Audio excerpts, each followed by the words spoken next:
Hello and welcome to Let's Talk Loyalty and Loyalty TV, a show for loyalty marketing professionals. I'm Paula Thomas, the founder and CEO of Let's Talk Loyalty and Loyalty TV, where we feature insightful conversations with loyalty professionals from the world's leading brands. Today's episode is hosted by Charlie Hills, Chief Strategy Officer of Mando Connect, a UK-based agency that uses smart data to create brilliant partnerships and rewards that really work. Enjoy. Hello and welcome to this episode of Let's Talk Loyalty. As Paula mentioned, I'm Charlie Hills, the Chief Strategy Officer for Mando Connect. In this episode, I'm absolutely delighted to interview Bridget Blaise-Shamai, a Senior Commercial Officer, and Rory Mackenzie, the Loyalty Program Manager for Voyage Loyalty, the loyalty program for V Group. Voyage Loyalty is a fascinating loyalty program. It creates a more engaging and invaluable employment experience for seafarers, bringing them respect for their hard work and dedication. Today, we're going to be learning all about Bridget and Rory's favourite books and loyalty programs, all about what loyalty for seafarers really looks like, and the highlights and key learnings from Voyage Loyalty itself. I really hope you enjoy our conversation today. So hello, I'm absolutely delighted to record an episode with you both today. It's such an interesting program and such a fascinating sector and an entirely different way of really applying loyalty marketing to sort of business challenges. So I think our guests are going to love it today. So without further ado, really welcome to the podcast. Thank you. Thanks, Charlie. Great to be here. Going to be nice, and it's lovely having two guests with us as well today, so that's a real treat. But before we get into the detail of the program, Paula and I always like to ask a sort of a broad question to get things up and running. So I'm going to ask you, Rory, first. What's your favorite book about life, leadership, or loyalty? And if you want to bring that to life with why you like it, then our listeners would be really interested in that as well. So what do you like to read? Yeah, it's a good question. It's a challenging question to start with, Charlie. But sorry. I have a copy of Meditations by Marcus Aurelius next to my bed, which is a nice little resource to go to give yourself some perspective on life. And then I also have just over my shoulder there a poem by Rudyard Kipling, If. As well, again, nice. Another nice little role model kind of thing in a poem form. So those are my two major resources in terms of. That is totally awesome. Yeah. That is a really lovely highbrow intellectual start to the podcast. I hope we can keep that theme up throughout the whole episode. That's brilliant. So, Bridget, that's a really highbrow answer from Rory to get us started. What a brilliant episode. And I hope we can keep that level up throughout the whole episode. I'm also hoping he pre-warned you for your answer. What's your favourite book? How do you follow that? What's your favourite book about life, leadership, or loyalty? Exactly. Following that, terrific response from Rory, and I expect nothing less from him, quite candidly. For me, and it's a timeless held view, it seems like, The Alchemist by Paulo Coelho. And the reasons why are threefold.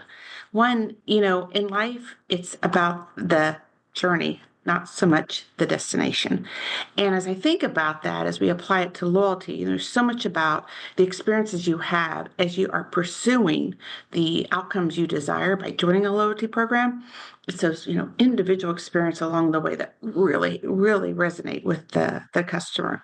Secondly, really importantly, in life, what you need is really right in front of you. And again, my application in the loyalty space is this. Your best customer is the one you have. So in your pursuit of new ones every day, be mindful of those you already have. And lastly, and perhaps my favorite piece is, give space to your heart always having a say. And why I think that's important is that is really a resource for you on being creative and honest, which I think then leads to your fresh thinking, your innovation, and things of that sort. So it's really important, each three of these takeaways that I have, and to me, the applications they have into loyalty programs and customer preference to a brand. that's really nice kind of segue from the content of the book as well to the application in the program. And we're building quite a nice reading list for our audience. So that's 3 recommendations to get you started just from this episode alone. So thank you both ever so much for sharing. I appreciate it. It's a tough opening question. It leads quite nicely on to what's a much easier question for those of us that work in loyalty, which is your favorite loyalty program? And Bridget, you've pulled out 3 really interesting things from the book there. Is there a program you think that brings some of those or all of those to life? Like, what's your favorite loyalty program? Well, I'm going to be a little piggy here, and I'm going to offer 2. First, I have to recognize the award-winning American Airlines Advantage program. They've done a great job for a really long time of how you take what is relevant to the customer with the core brand and earning and redeeming within that, and then extending it through a whole network of partners that allow the customer to have a more routine, habitual interaction with the brand. I think they've done a terrific job on how they recognize and reward customers. That really is on track to appearing timeless, and I love all of that. A second brand that I really admire for very different reasons is a large retailer in the United States, Nordstrom's. And Nordstrom's has a program called Nordstrom's Note. And why I love this program so much is first, super, super straightforward to the customer on how they earn the incentive. Secondly, how they are able to use the incentive. And what I like about it is the incentive itself completely ties the customer back into the core proposition of the retailer. So you realize the value essentially by buying more from them. And then they go out of their way to make sure you're using the Nordstrom Note. So to me, these are just facets that are timeless as well, that I really admire and respect in a loyalty program. Nice. So a really nice integration to the brand and the experience of the kind of the Yes. core proposition as part of the program. Again, a very nice answer. What about you, Rory? I know you're based out in Manila. I'm intrigued to see whether you're going to choose a global program, perhaps one from your local market. What's your favorite? It's actually a very, very simple loyalty program, but one that I used frequently before I moved, unfortunately. But there was a coffee shop in my old apartment complex, and it was just a very simple loyalty system, and it was fully integrated into the way that the baristas actually did their work as well. So, the currency that they were using was pesos, so it's the local currency. So you know how much you're earning. They tell you how much that you've earned after each coffee that you bought, and then they do all the administration for you as well. And then as a nice little surprise and delight, then they tell you how much or when your next coffee is going to be available, right? So it was just super simple. I didn't have to do any work, but it's just fully integrated into the customer experience, and it makes you want to go back, which is the whole point of a loyalty scheme. So yeah, I like the idea of like simple, and sometimes it's best. So Nice. And coffee is such a great sector. I think I've had so many of our guests come on and talk about the coffee shop sector, the restaurant sector, QSR, informal eating out as such an area that's seen such an explosion in programs. But they all started with that very simple, buy 10 coffees, get one free, buy 6 coffees, get one free mechanic that you were talking about. And it's really nice to see that they've kept that at the heart of the propositions. So, Rory, is that what inspired you to get into loyalty program marketing? Because I know this is a relatively new area. Like, what's your background and how have you ended up working in this space? Yeah, thanks, Charlie. No, so actually, I trained as a naval architect.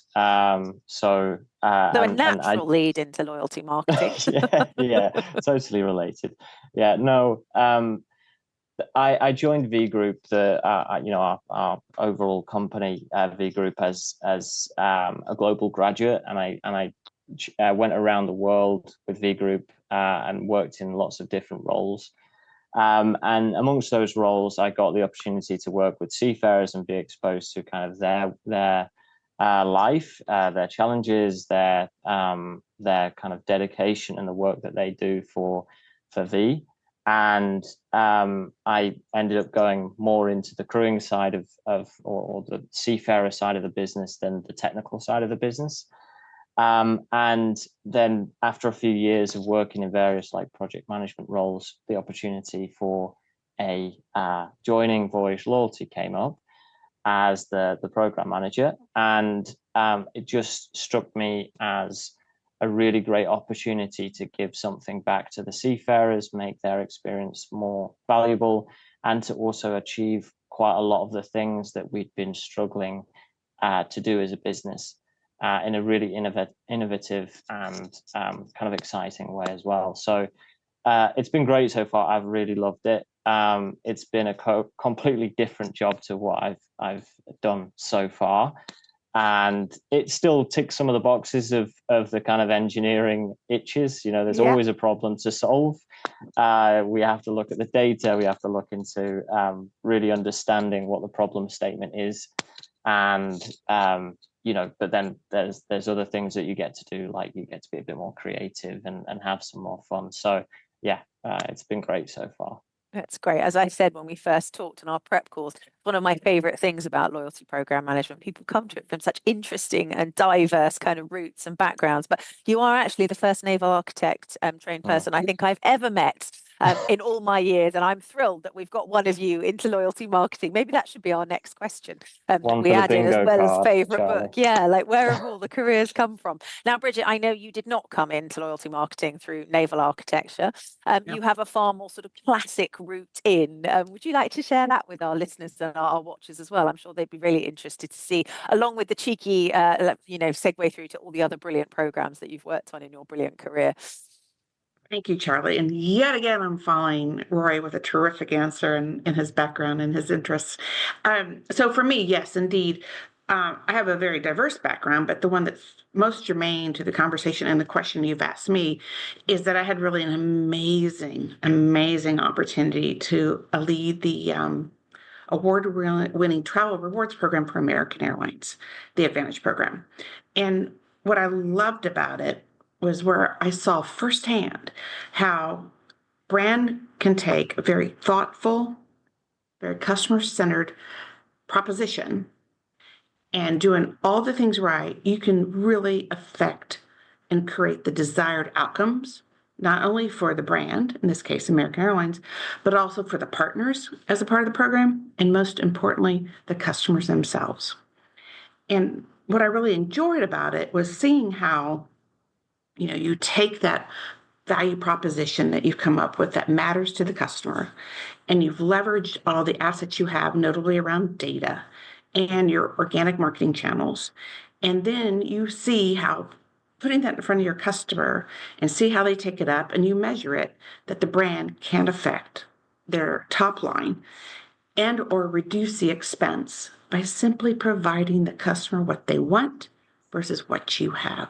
So something I enjoyed thoroughly as a part of my background leading up to this terrific opportunity with Voyage Loyalty.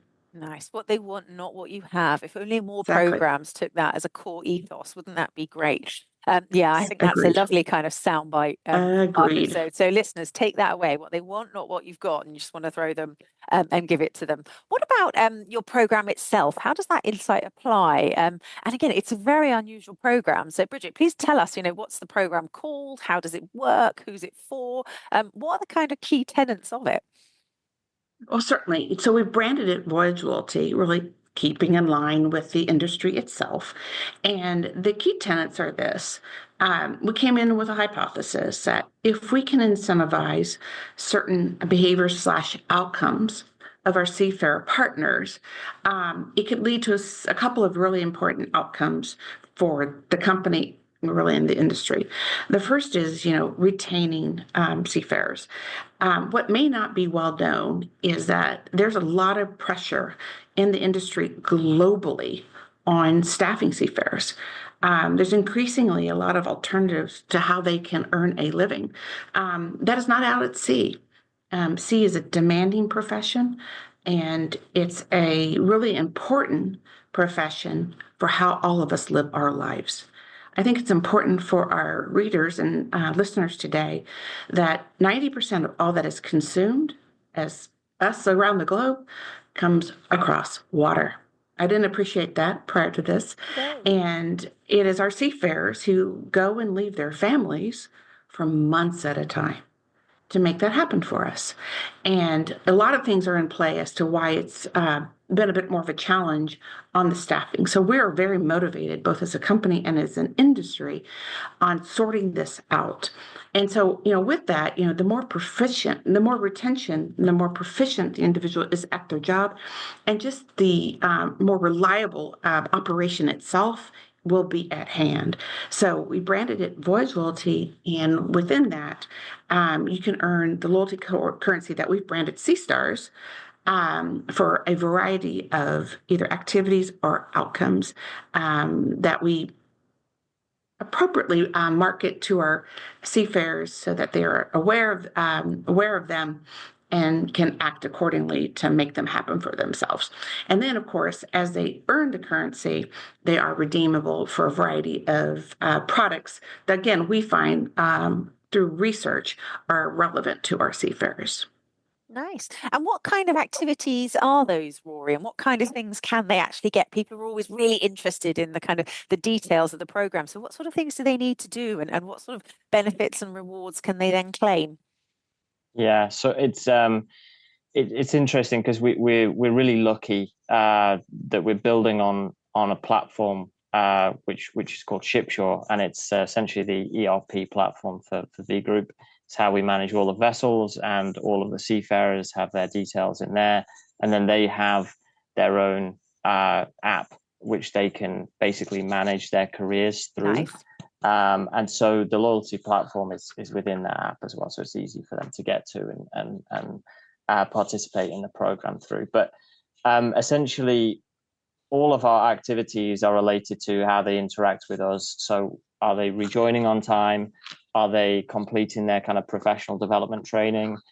So are they developing their own careers? Are they managing our vessels efficiently, safely? And then every time that they have an anniversary, then they'll also get a reward as well. So and then we also partnered with our in-house catering company. Yeah. They provide the catering on board as well, and so there's things like stock management and inventory management. So these are not like crazy things to think about. They're very basic, but they need to be done repeatedly and diligently, and it's a great method for us to get that done by incentivizing it and engaging those seafarers along the way as well. It's such a cool application of loyalty principles to Yeah. an entirely different set of business and audience challenges. I love the thought of it. I mean, it seems crazy given that what you've just said to ask this question, but what sets it apart in your mind from all the other programs that are out there? And what do you think other programs should learn from Voyage Loyalty and your sort of unique approach? Oh, I'd love to answer this, Charlie. I would offer to you, given my background in this extensively, the one thing that I think sets us apart is the following. V is a well-established leader in the global maritime services industry, and it's just consistent with the position they have taken to be the first to launch a program of this kind to seafarers. So, terrific, again, data point to V's position in the marketplace. What distinguishes this program is some of it actually extends to family members, because as we've talked about, our seafarers are separated from their families for an extended period of time. And with that, it's really incumbent on us to ensure this program can do things that care for the family members as well. It also has active participation by ship owners. We have novel partnerships and more to come. It is truly, truly global.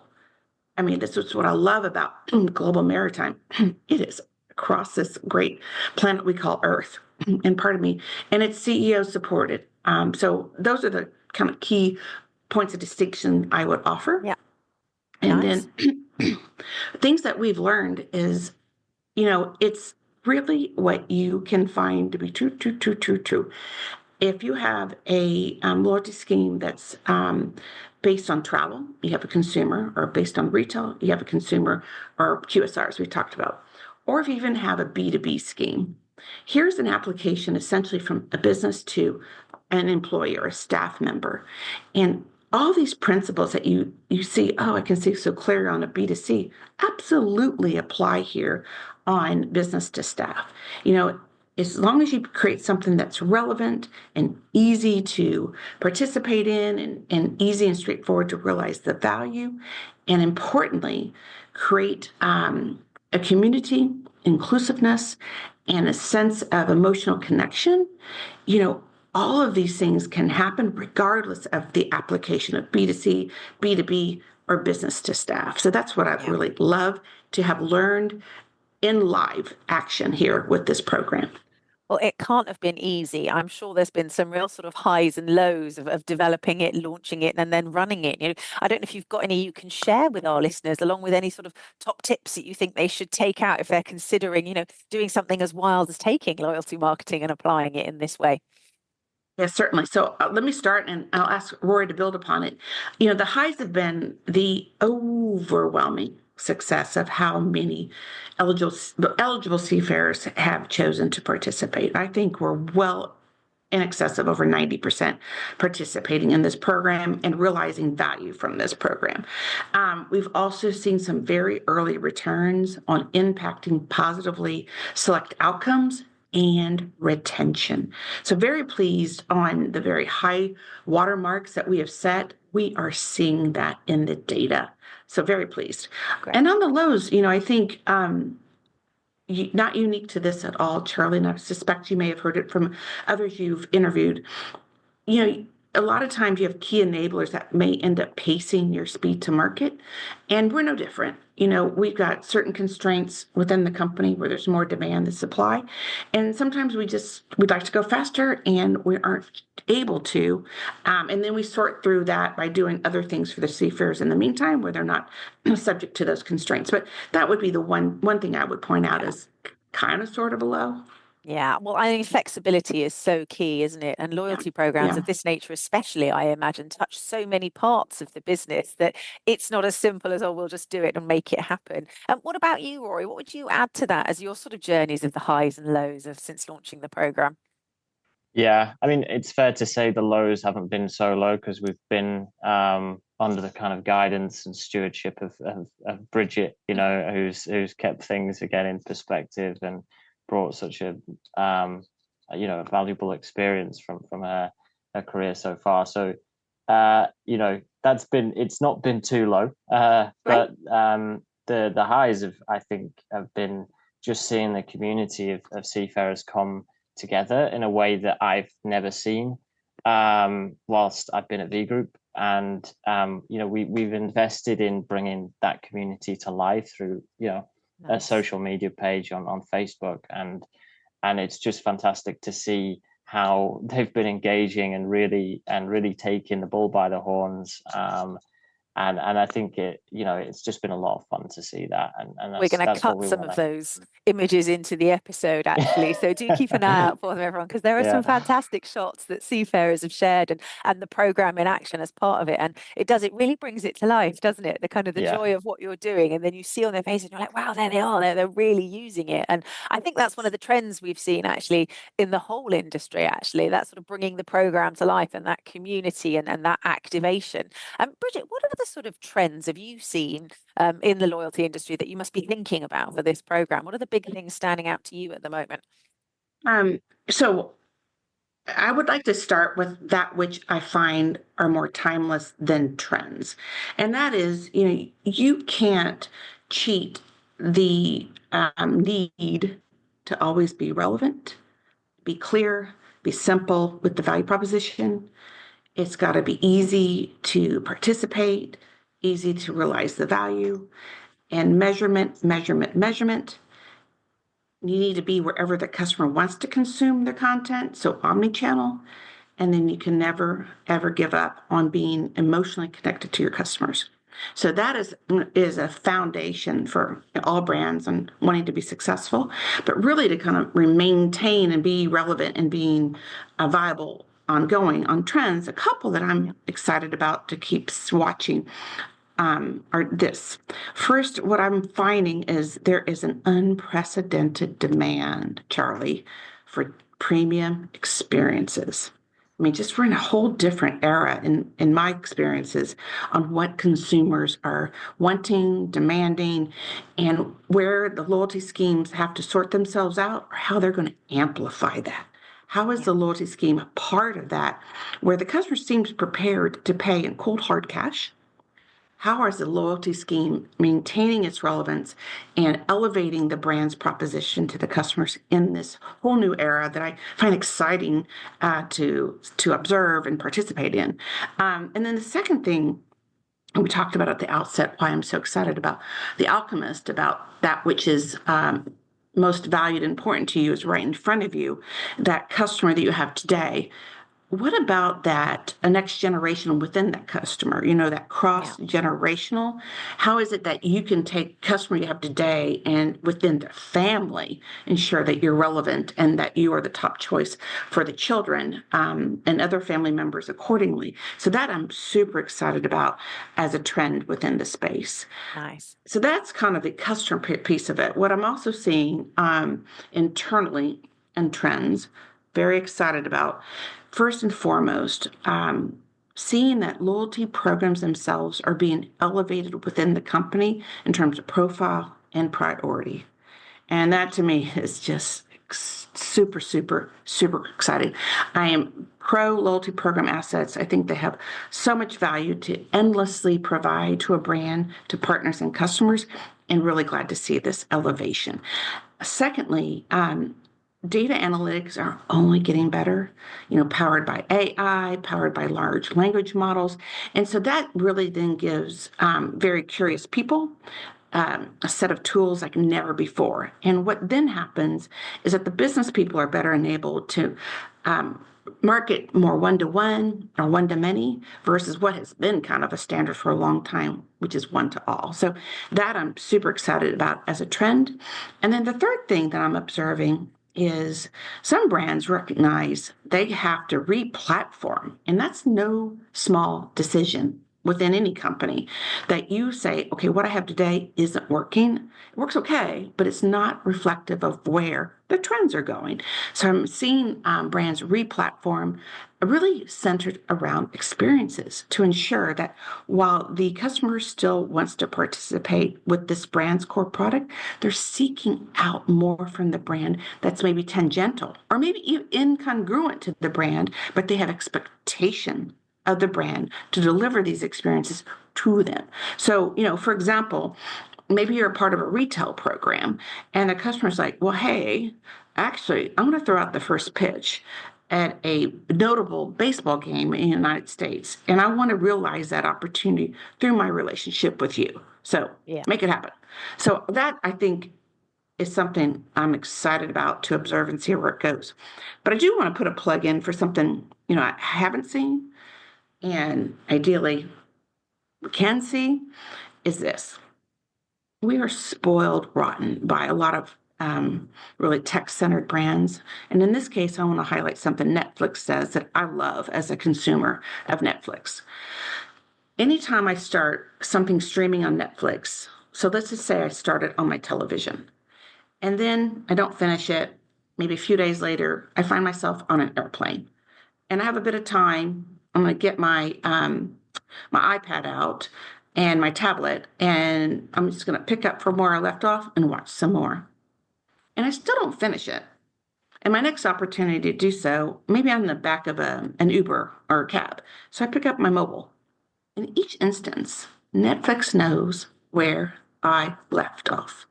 And how about that for a brand to create that type of an experience for customers in terms of whenever the customer is having a conversation with the brand, that the brand's never confused by where the customer left off, allowing both the customer and the brand to build upon versus starting over and repeating. So hopeful that becomes a trend by about some of these loyalty schemes where I think it's just an enormous creator of value for all involved in this one.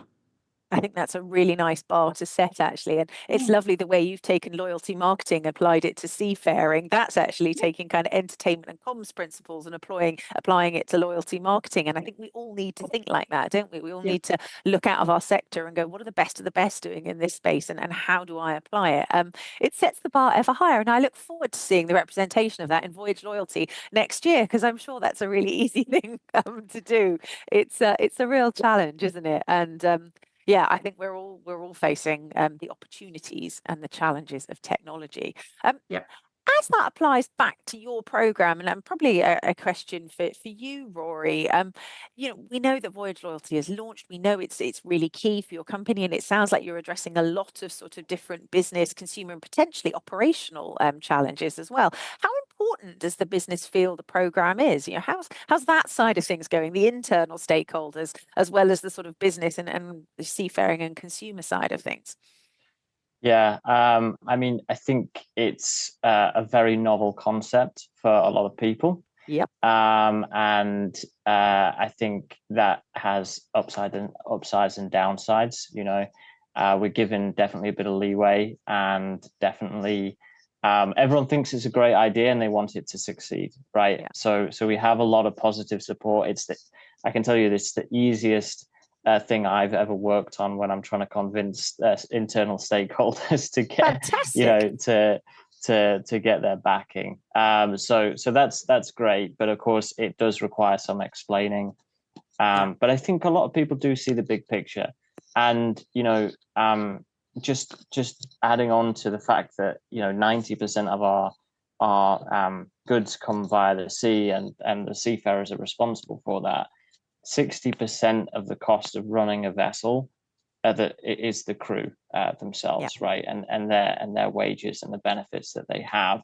And you don't really want to be messing around with that. The more that you can retain the best people for that price, the better that your vessel is going to operate, and the more that our ship owners and our customers are going to please their customers as well, right? So everyone sees the big picture, and even though we're early days, I do have a lot of faith that in the next couple of years it's going to be a really fundamental part of the overall the product. That's fantastic. Lovely to see loyalty at the kind of the forefront like that. And you've talked a lot about success metrics and engagement metrics. How do you actually measure the success of a program like this? What sort of KPIs are you looking at? Yeah, so Bridget mentioned the primary one for our first year was registration, right, and uptake, and that's been fantastic. It's as Bridget mentioned, it's over 90%, which has actually exceeded the target that we had, far exceeded my expectations, which is awesome. Then we have redemption rate as well. I think is the next most important one, and then we can also look at which of the activities are being completed as well, and that also then directs us to how we inform the seafarers about which activities are there to be performed or completed, how much that they can get out of it by completing these activities. So, and then in addition to that, like monthly active users as well, and participation in our social media groups as well. So a really broad sort of range of behavioral metrics there, and impact metrics, which is really nice to see. What about communicating with those seafarers? So in the course of the interview, we've talked about a little bit about social media, or obviously there's an app. How do you actually kind of get people on board? How do you talk to them internally about the program? So we have, we're not short of channels. That's one of the benefits of doing an internal program, right? Brilliant. So, we have, as you mentioned, we've got social media, which is trying to create a different space to what exists already, which is primarily email. Then we also have SMS, and we have app notifications as well. And we can send different types of messages through those. Then we also have officers' conferences where the seafarers come to do skills development. We have family events that we participate in. The seafarers come via the office, so there's posters. that we're communicating with the vessels themselves and the captains on board, so that the captains can relay the message to their staff on board to say, hey, you should participate in this program. So like I say, we're not short of channels. We're actually really spoiled for channels, and that's definitely one of the reasons that we've got a really good engagement rate. That's so cool. I bet there aren't many programs in the world that can go, oh yes, I've got the sea captains telling everyone about my program and engaging people, and I'm now imagining ship announcements and walking the corridors of power, and that's fantastic.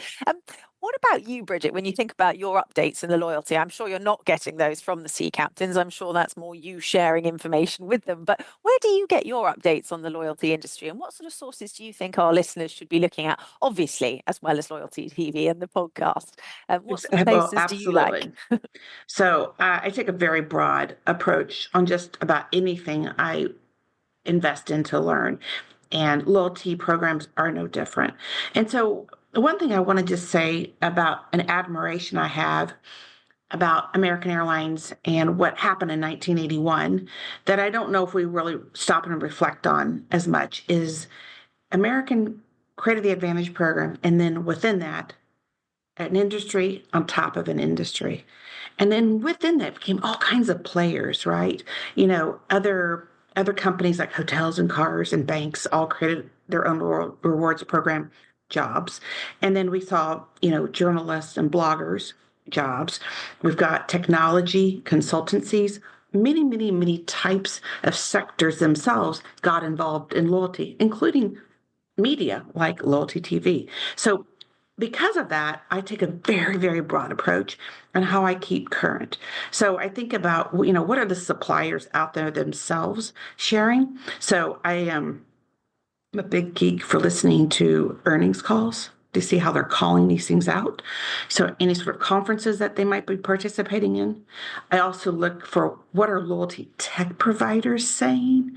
There's no shortage of people publishing white papers. So they're out there for the taking, and that's on us to go and find them and consume them. And then consultancies are also a rich reservoir of up-to-date information too. So my encouragement to anybody, given what happened on one day many decades ago, an airline said, let's create this program, and then voila, we sit here today many years later on a podcast that's also now rendered on a television screen talking about something that goes on at sea from business to seafarers. I would encourage everyone, take a broad view.